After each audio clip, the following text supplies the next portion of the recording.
Ovviamente Larry Knopp che ha accettato di essere qui con noi oggi. È stato veramente difficile intercettarlo, nel senso che stava venendo da Seattle fino a Barcellona, passando per Madrid. Sta venendo a Barcellona per la conferenza europea delle geografie delle sessualità e ha accettato di venire per 24 ore a Roma per fare questo incontro, quindi veramente grazie Larry.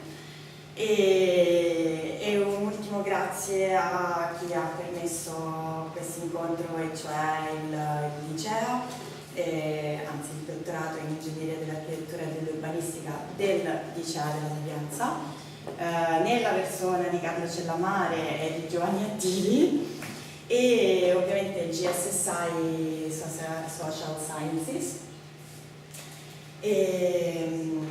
Larry sa di avere di fronte un pubblico molto variegato, essendo dei dottorati molto multidisciplinari, quindi è pronto a qualsiasi tipo di conversazione scaturirà da questo incontro, e sono abbastanza sicura che il suo intervento sarà importante e significativo per tutti i nostri background e tutte le nostre provenienze.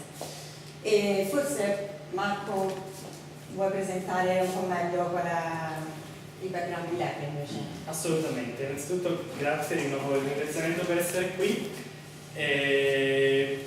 Diciamo che in 30 anni di lavoro accademico sono poche le cose nell'ambito delle geografie delle sessualità di cui Larry non si è occupato.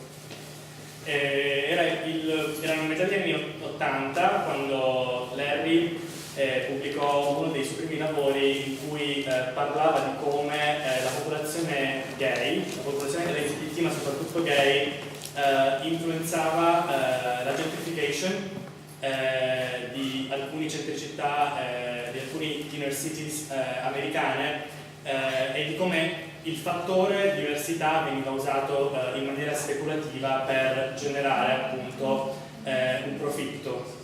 E da quel momento in poi Larry, che al momento è nel Interdisciplinary Arts and Sciences Department della University of Washington Tacoma, ma è anche nel Dipartimento di Geografia della stessa università. Dagli anni 80 in poi sono pochissime le cose di cui non si è occupato in quest'ambito. Si è occupato del rapporto tra la politica locale, la comunità LGBTQ e lo sviluppo urbano, ha fatto degli importantissimi lavori per quel che riguarda il mettere insieme delle tecniche specifiche geografiche come il GIS insieme a teorie queer femministe, oltre ovviamente a tutta una discussione riguardo sia i femminismi che gli studi queer e gli studi LGBT. Da circa 10 anni, tra l'altro, grazie soprattutto alla prossimità geografica, ha creato un sodalizio molto importante e proficuo con Michael Brown, che è un riferimento ugualmente importante nella materia delle geografie delle sessualità, e il lavoro che ci presenta oggi è un lavoro che stanno conducendo assieme. Rubo soltanto 2 minuti per fare una piccola introduzione più generale. Perché siamo qua oggi a parlare di geografia delle sessualità? Di certo c'è qualcuno che ne parlerà in maniera più nitida e più autorevole di me. Noi siamo qua a parlare di questo perché noi, in quanto gay, lesbiche, persone trans, bisessuali, intersex, persone non eteronormate, noi ci siamo. E questa particella C fondamentalmente definisce l'esserci in un determinato contesto, in un determinato luogo, in un determinato spazio, di qualunque tipo esso possa essere, materiale, relazionale, contestuale. E questa disciplina, questo aspetto, quindi l'esserci in un luogo, è un aspetto che ancora è stato poco esplorato, soprattutto nel contesto italiano. Forse in alcune delle email che vi ho mandato ve lo sarete già sentito dire, ecco. Non sono mancati per esempio quest'estate degli esempi che hanno puntato l'attenzione su questo tipo di rapporto. Penso per esempio al non accettiamo gay e animali di un Airbnb, se non mi ricordo, in tastiera che ha, insomma, buttato la luce su alcune geografie che io ho definito del trogloditismo sessuale, da come si sono loro stessi definiti. Penso anche alla tragica morte di Vincenzo Ruggero a Napoli e a tutte le costruzioni mediatiche delle geografie di questa città, soprattutto in relazione a questo personaggio della donna transessuale, o come la definiscono i media, del trans, e dei legami che si creano con alcuni stigmi di quartiere, per esempio Ponticelli, e come questi due stigmi molto spesso si influenzano a vicenda. O ancora, molto più vicino a noi, a Centocelle, l'episodio terribile della profanazione omofoba del Vanity Studio, in un quartiere come Centocelle, che è un quartiere molto significativo a Roma per tutte le dinamiche che si creano. A chi dice che parlare di spazio e di questioni di genere, di identità di genere, di orientamento sessuale non vale la pena, soprattutto non vale la pena in Italia, io credo che invece ci sia di che parlare, ecco. Ed è con questo proposito che lascio la parola a Larry al suo intervento, che si chiama appunto Shifting Ontologies of LGBTQ Space. Grazie davvero.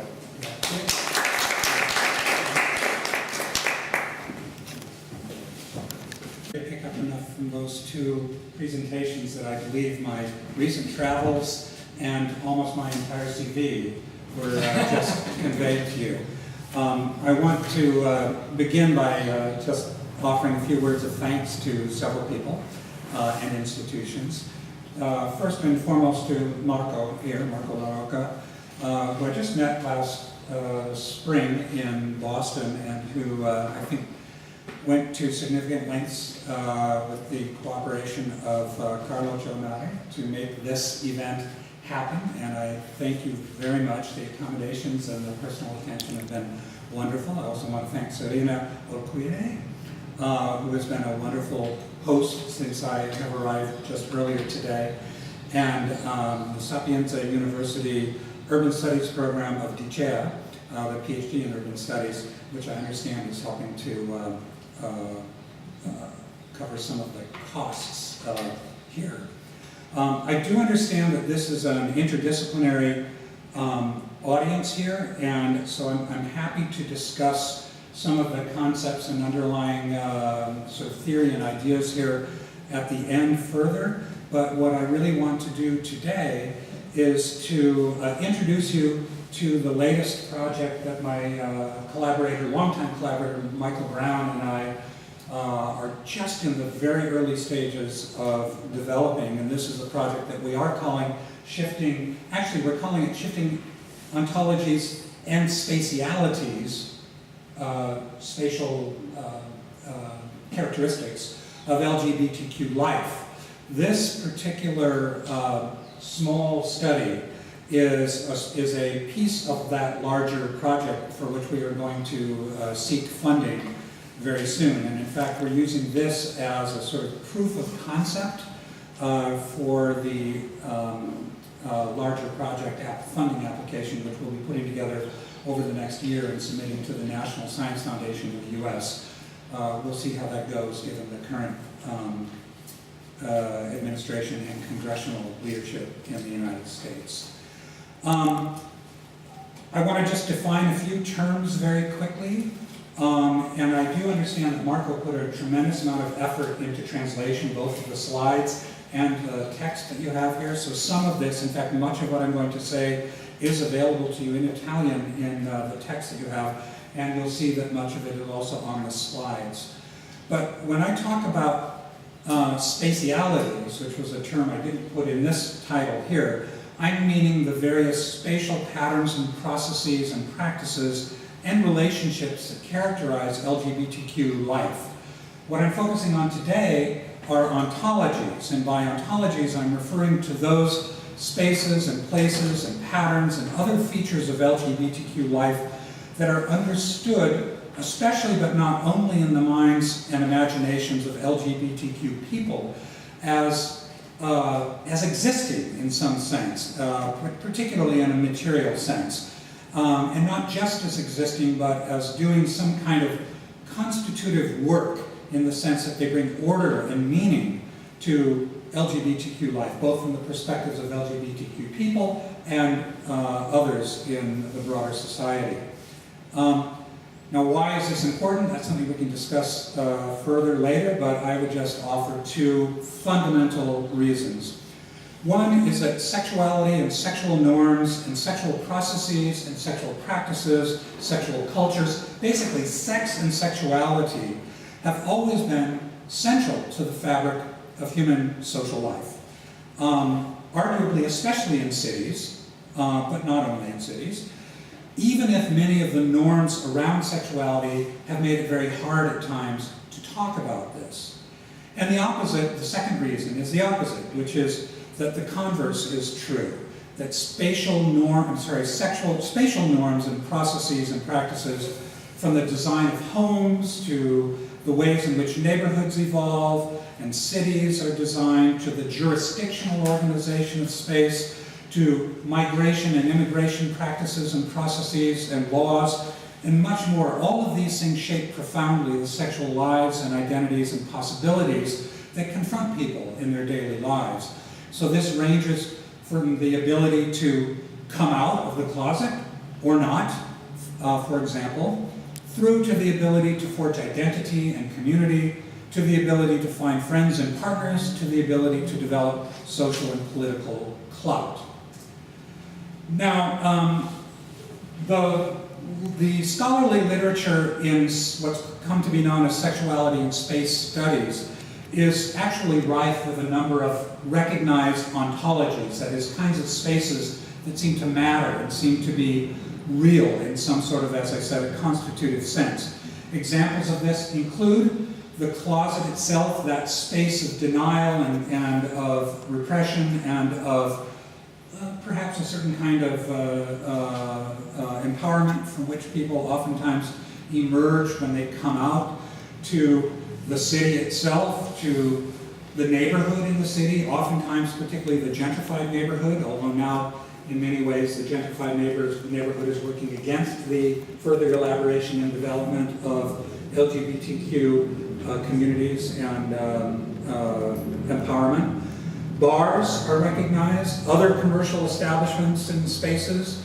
The home has become recognized as a very important space of sex and sexuality, both for LGBTQ people and for all peoples. Sex spaces, the spaces in which people actually have sex, have long been recognized in the literature. Spaces of activism, spaces of governance and of marginalization, various routes and pathways, parade routes to take the most obvious example. All of these and public space, I should add, are all seen in the literature as foundational to the constitution of LGBTQ experiences and identities and communities. Now, one reason for Michael Brown's and my focus on ontologies is that despite these recognitions, there's actually very little recognition, or there's very little discussion or consensus in the scholarly literature about what LGBTQ space actually is. How should it be defined? What are the criteria that establish its ontological weight or not? Particularly now in light of post-structural notions of space and place that conceive of space in more relational and hybrid and fluid kinds of terms. And yet there is a lot of discussion and speculation about how these kinds of spaces are changing. So the most obvious example would be claims in much of the literature that the so-called gayborhoods, gay-identified neighborhoods, are declining, something that really hasn't been systematically investigated, but is sort of asserted in the literature. Also, the idea of transnational queer and lesbian and gay identities, particularly sort of homonormativities, what Lisa Dugan and others have called homonormativities, the kind of privileging of certain segments of the lesbian and gay population who assimilate and accede to various kinds of norms in the dominant culture, and in so doing kind of marginalize others among their own ranks. And while there's been some research into these kinds of variations, Most of it has been based on detailed case studies and ethnographies and archival sources, but not really studies that have been longitudinal. So what's missing, from our perspective, are systematic, geographically extensive, and simultaneously longitudinal inquiries into the shifting character of LGBTQ space, both in a material sense, the kinds of physical places that help define LGBTQ, what LGBTQ is, if it's anything, and how these spaces are understood. So this project that I'm talking to you about today is one very small step in this direction. It's about creating a longitudinal and geographically extensive database, it's very social scientific, of popularly recognized LGBTQ spaces. In this case, using crowdsourced gay and lesbian travel guides that have been in existence in the US for roughly 50 years. And I know there's a European kind of counterpart to that, which I can address a bit later, and why we're not focusing initially on that. We're then analyzing the data, focusing on differences across space and time, using both qualitative and quantitative methods.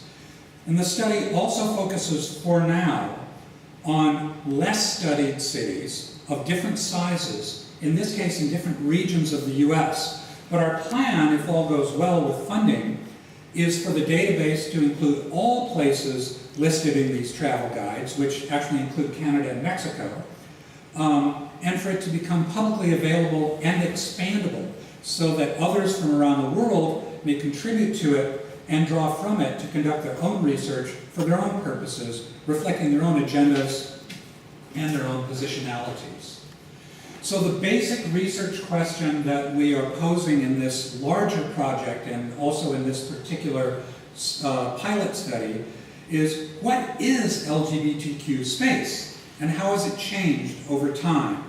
Now obviously this is a question that is infinitely complex, so we've designed a project here that gets at certain lived ontologies that are popularly recognized and might reasonably thought of as bringing meaning and order to LGBTQ life and arguably to broader lives. The design, I'll go over rather quickly here. It's basically to focus on one of the few existing available sources of longitudinal data concerning LGBTQ space that exists in the world. And I'm going to spend a fair amount of time talking about the data. We're analyzing, as I said, qualitatively and quantitatively listings in these guides for 4 US cities, along with various codes and categories that were used by the creators of these guides to characterize these listings. We're then interpreting these characterizations and patterns and changes in the data in light of our research question and some of the existing literature's claims about LGBTQ space. For example, that bars and nightclubs are foundational to the development of so-called neighborhoods, that LGBTQ cultures and communities are being increasingly neoliberalized and homonormative. And what we hope to do is to use the results of this pilot project, as I said, to hone and specify our research questions and to develop perhaps some hypotheses for further investigation via a larger project, which, as I said, would go to the National Science Foundation and would entail the creation of an expandable online database that many people can contribute to. In terms of the specific methodology, it's really pretty straightforward. We're going to collect listings in these so-called Dameron travel guides. They're named after the person who created them, Bob Dameron. I'm going to say something about him and the guides in a minute.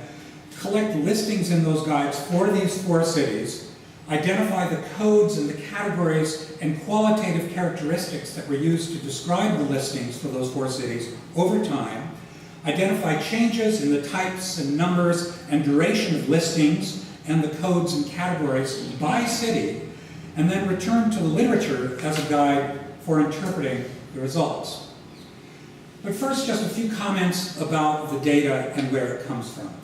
So this is Bob Dameron. Bob Dameron is no longer alive. He was a San Francisco based gay businessman who lived from 1928 to 1989. He owned a gay bar in San Francisco, and it's the something station, it'll come to me. But he really loved to travel. And he wanted to help, at first, other gay men like himself, and he was a very particular kind of gay man, to find other gay people, and frankly, to find sex across the US and Canada and Mexico. He wrote travel columns for a time for gay newspapers in the late 1970s and 80s, and he died in 1989. The guides started out as something that he called an address book, not really as something known as a travel guide. And it was an address book initially for gay men who were seeking other gay men, really primarily for sex. But it officially became a travel guide in 1999, 10 years after his death. And it featured initially no advertising and was more akin to a community resource in many ways than a commercial venture, although it was always offered for sale, and advertising did become a major source of revenue fairly shortly after its initial publication. So by the mid-70s, it was a major source of revenue. It was always a team effort to produce this guide. There were always, almost, except for the very early years, women involved in the production of the guide. And by 1990, a year after Bob Dameron died, the Dameron Now Company launched a companion publication called the Dameron Women's Traveler, and changed the name of the Dameron address book to the Dameron Travel Guide. So it became officially a pair of travel guides. And these travel guides were always meant as resources for LGBTQ people, first initially and primarily for gay men. It was meant as a resource for people to navigate gay life in North America at a time when the experience of being in the closet and being unable to come out reigned supreme. They provided all kinds of information on ways for people to recognize and locate each other and their particular sexual interests, as well as a space to record their own observations and ways of using the information in the guides. And that space on the right for notes was used to be in the early years at the very end of the book. There were also these resources like color codes for people in the 60s and early 70s to understand what it meant for a man to be walking around with a handkerchief of a certain color in the left or right pocket of his jeans and so forth, the so-called hanky codes. And you see they're very complicated. The guides initially were compiled by Bob Dameron based on his own personal travels and research, as shown in this highlighted area here. He says, that he's tried to verify these things and it's difficult, so he makes phone calls, and in later issues he invited readers to send in corrections and updates to the information. So it became very early on a crowdsourced resource. And so the guides were more than just a rendering of his own personal world, though they certainly were skewed that way. They reflected and helped to make more accessible and real a geography of LGBTQ life on the ground. Our larger project, remember, mimics that intention by its goal of creating an expandable, publicly available online database. The guides were full of rich, detailed, qualitative spatial information, including not just about particular places in cities, but about cities themselves. So you can see that when he talks about Georgia, here in this corner, he tells you, well, the bars technically close at midnight, but if you're already inside, you can order ahead. They're closed on Sundays, but some places are challenged by various blue laws. It gets very complicated. Whereas in the state of Idaho, he says, this state draws a complete blank, and chances of anything happening are very remote. So it's providing various detailed information, kinds of detailed information for people. I would also draw your attention to the upper right, where the Stonewall Bar in New York is mentioned. These were published, the 71 issue, really the data was collected in 1970, so it's just shortly after the Stonewall Rebellion. And it's not really characterized that way here. It's characterized as a crackdown, which I suppose it was, and evidence of more to come in the future years in New York City. The Women's Traveler, which remember started in 1990, was explicitly designed to recognize differences between women and men, both in the kinds of things listed and in the ways that women might use a guide of this sort. So in the upper left it says, this guide is designed to get you, the lesbian traveler, in contact with the women's community. And in the right it says, in recognition of the specific needs of women travelers, we've designed this guide to be not only helpful in your travels, but easy to use. No confusing letter or picture codes to remember. Well, let me just give you a sense of what that means. The women's guides use actual words to describe the venues that were listed in them. And as the Damron's current editor and publisher, a woman named Gina Gatta, told Michael Brown and myself just earlier this summer in San Francisco when we were collecting data, she said, women like to read. And you can get a sense here on the left of what these early codes in the men's guides looked like. They had alphabetic, symbolic codes representing all kinds of nuance regarding listings and activities and resources available, and the demographics of clienteles and the preferences of people who might be seeking these sorts of venues, including very nuanced age and gender and racial classifications, data about the popularity of these venues, their safety, the type of venue, is it a neighborhood bar or not, which is an interesting category that emerged around the same time that neighborhoods started to emerge. Physical and financial accessibility, a number of things. By 2014, there were 44 of these alphabetic and symbolic codes in the men's guides. The women's had no such codes. They had words. And you can see that the Majestic Diner in Atlanta, for example, is described as a popular, a popular diner right from the 50s with cantankerous waitresses included. So it's a different kind of qualitative information. It's also worth noting that the men's codes, as well as their application to venues in particular cities, have changed a lot over the course of the guide's existences, and this has implications for identifying and interpreting the ontologies that are imagined and represented in the guidebooks. Lastly, I just sort of point out some of these highlighted categories that really drew on some of the argot, the subtle sort of cultural language of the closet. So PE in the men's codes, and this is from, I believe, 1965. PE is written here as pretty elegant, but it's pretty much a reference to a kind of terminology that we used in the men's community at the time, piss elegant, which was a term that had some class connotations and also some kind of critical connotations about a certain kind of gay man of a certain stature. We might think of him as the flaneur in some ways. RT, rugged, often commercial, but this really is a code for a term that was used at the time, rough trade, which referred to young, streetwise male hustlers who were available for sex. SM, written here as some motorcycle, but in later years it becomes clear that SM refers to what happened to be some of Bob Dameron's particular interests, sadomasochistic sort of sex play of various kinds.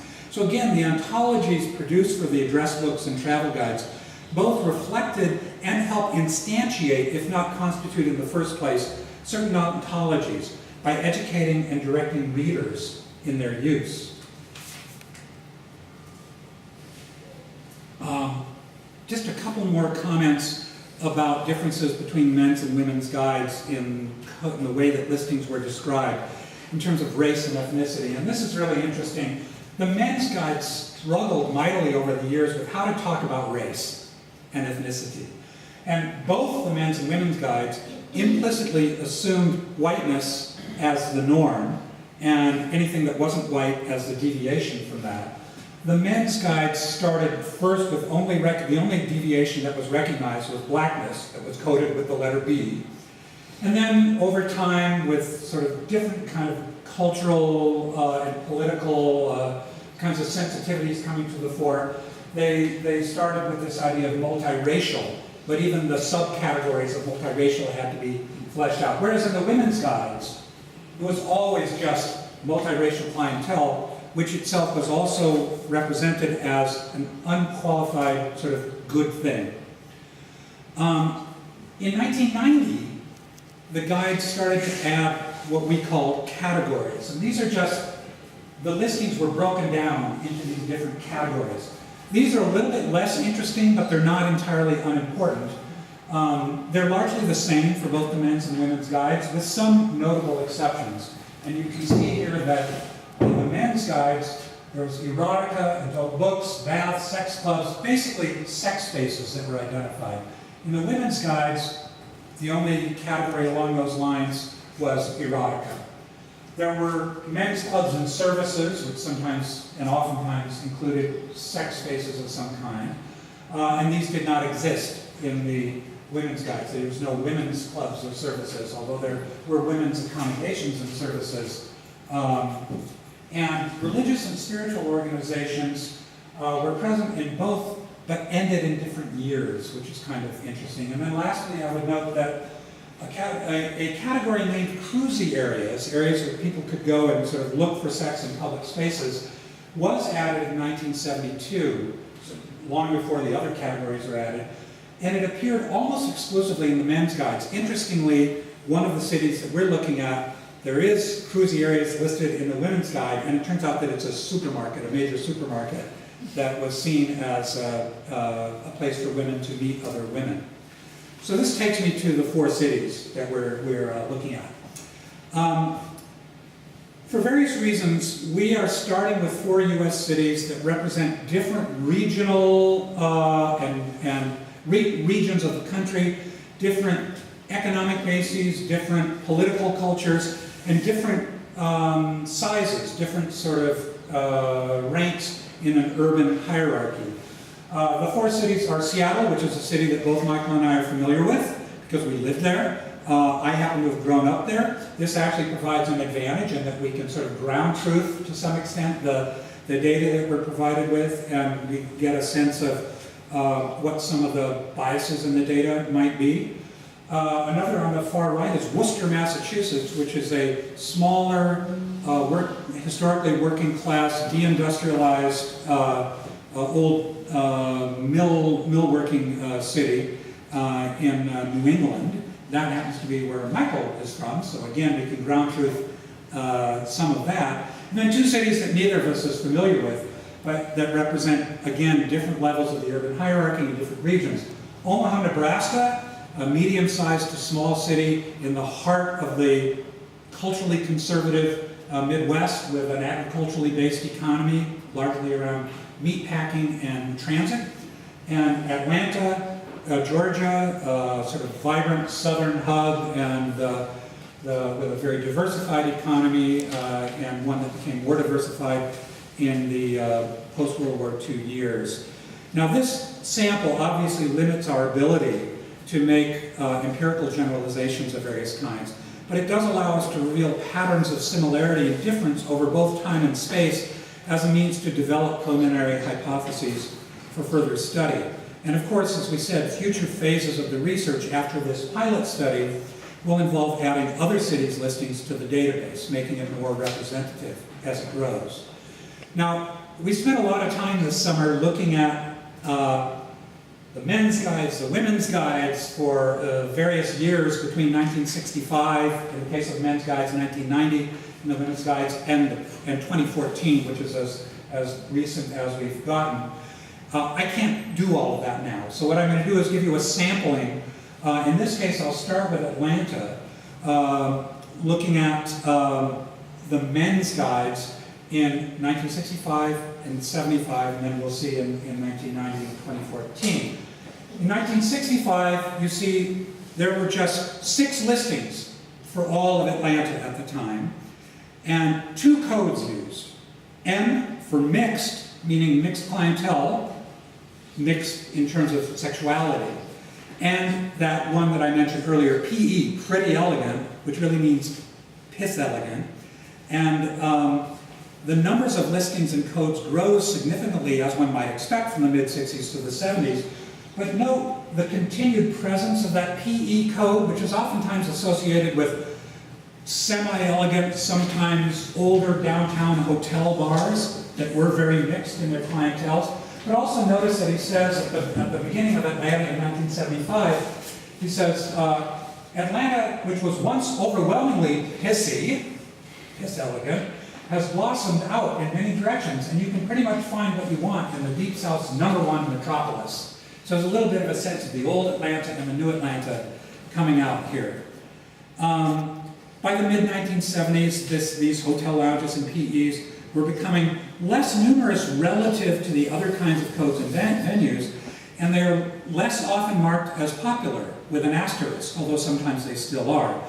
Instead, codes that denote discos, dance clubs, restaurants, and venues catering to men are the most numerous. There's also a bathhouse, a bookstore, a shopping center bar, and cruisy areas that were added in 1972. Now, while I don't have time to show it here, I can tell you that by 1990, remember, which is when categories were introduced, the number of listings and codes for Atlanta proliferated. So going from 6 to 33 to 44 listings and 19 different codes in 1990. And by 2014, there were 95 listings and 35 codes.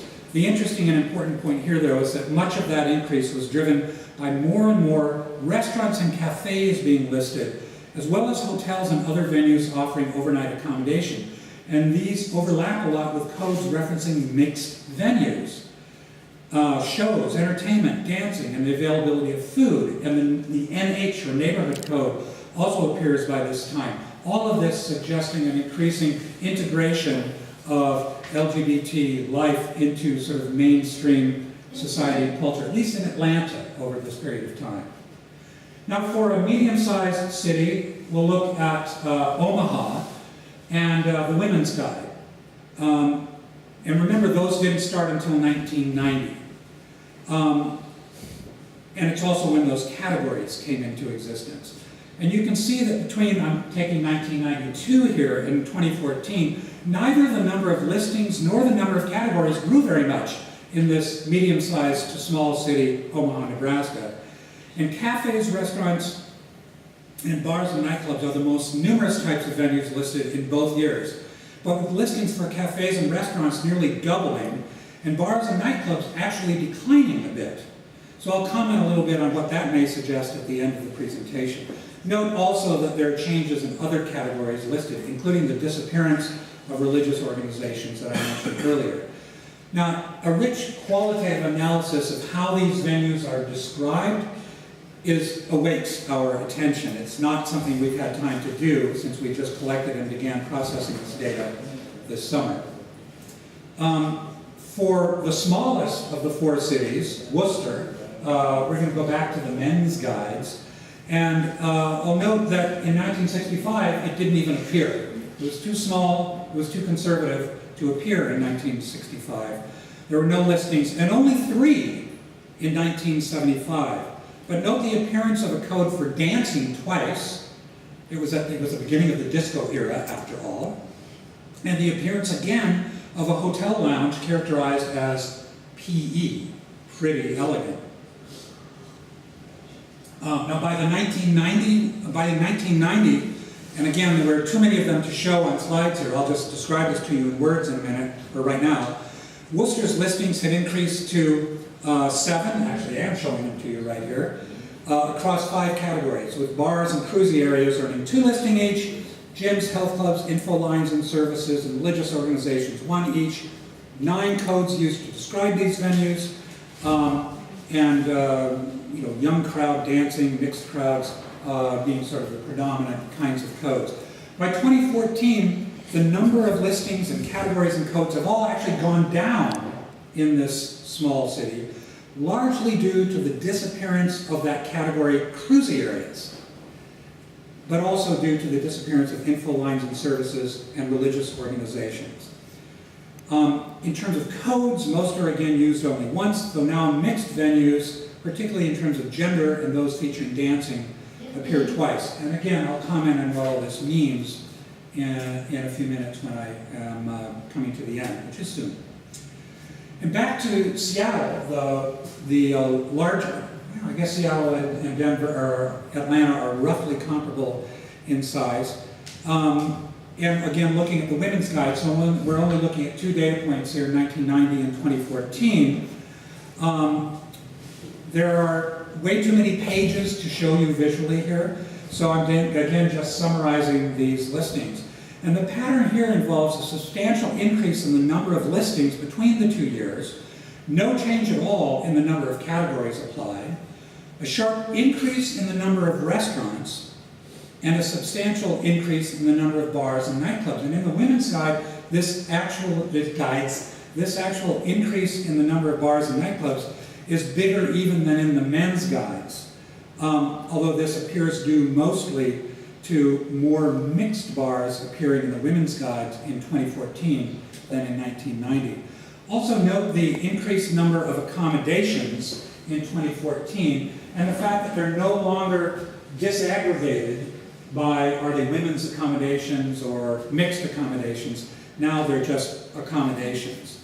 And also the disappearance of religious organizations and travel and tour operators, which was something the editors eliminated for all cities at this time. Now that's just a little taste of the data for the 4 cities. And because we haven't processed all the years for those 4 cities, any observations and conclusions we can draw based on them are pretty preliminary at this point. But let me make a few observations about that. So here's a summary based on this first look of the data for these 4 cities. First, that the growth in listings and codes over time is significant, especially though in Atlanta and Seattle. So big city, smaller city, there's a difference, at least in these data, something that has never been systematically investigated before. And it's true in both the men's and women's guides. Secondly, the categories that are applied to the 4 cities after 1990, which is when they were introduced, increased modestly between then and 2014, except in one city, Worcester, where the small decline is primarily an artifact of the disappearance of cruisy areas, and as well as info lines and services and religious organizations. Third, the men's guides contain more listings than women's guides, which we might expect to be the case given Bob Damron and the company's history and its agenda, but really not massively so, which is an interesting observation, actually. Fourth, hotel lounges and that PE code are quite important in all 4 cities in the early years, in the men's guides, since they are the only ones that existed in the early years. But the PE code, while present, is much less prominent in Seattle than elsewhere. And in a moment I'll say what that might imply. Fifth, bars and nightclubs, always prominent, always important.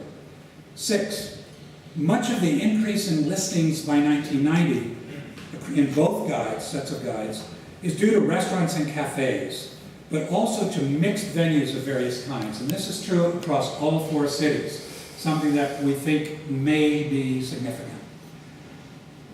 Seventh and last, codes denoting the racial and gender and class and age and sexual orientations of clienteles are prominent and become more nuanced over time in the men's guides, while the women's guides pretty consistently just note multiracial and ethnic venues and portray this as a virtue.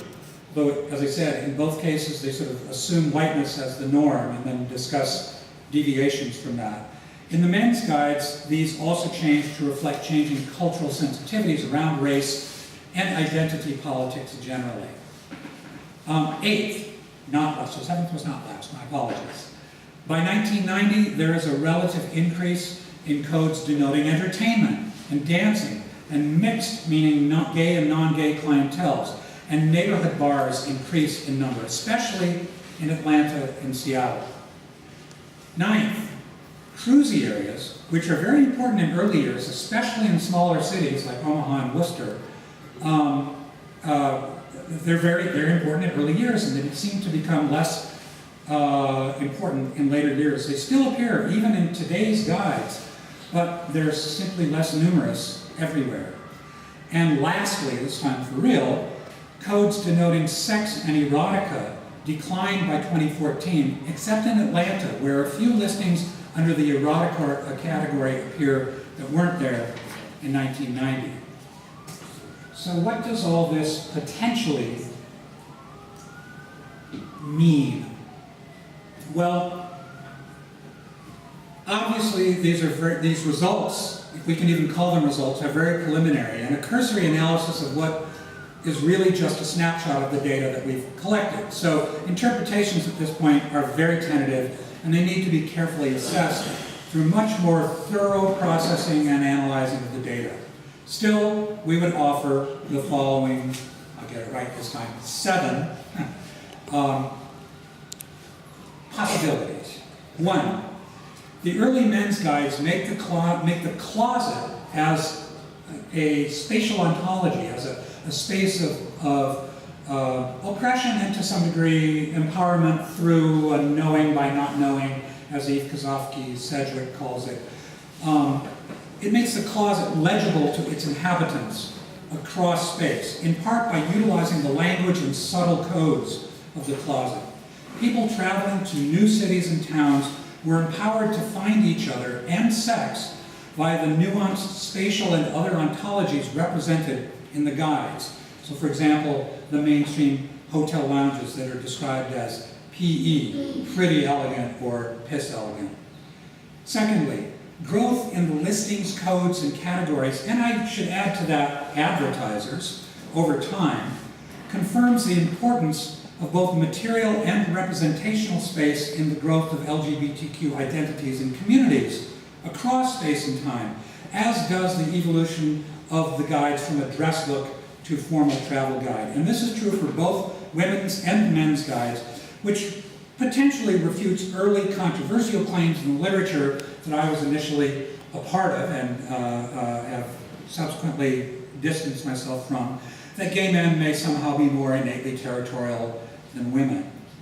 Third, the prominence of bars and nightclubs and cruisy areas confirms and reproduces their continuing centrality to LGBTQ life, especially in the smaller cities and in earlier years.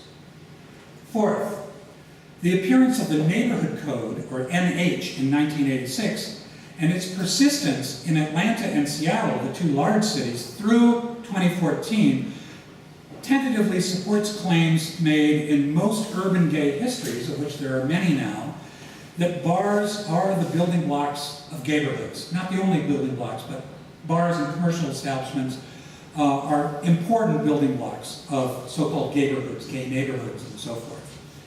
Fifth, the sharp increase in the listings of restaurants and cafes, mixed venues, and entertainment venues explicitly denoting sexual activities and opportunities supports claims about, and that's a decline of cruisy areas and codes and categories explicitly denoting sexual activities and opportunities, supports potentially claims about assimilation, or what Lisa Dugan calls homonormativity, the conforming to a set of heterosexual norms and capitalist norms and neoliberal kinds of norms and values over time.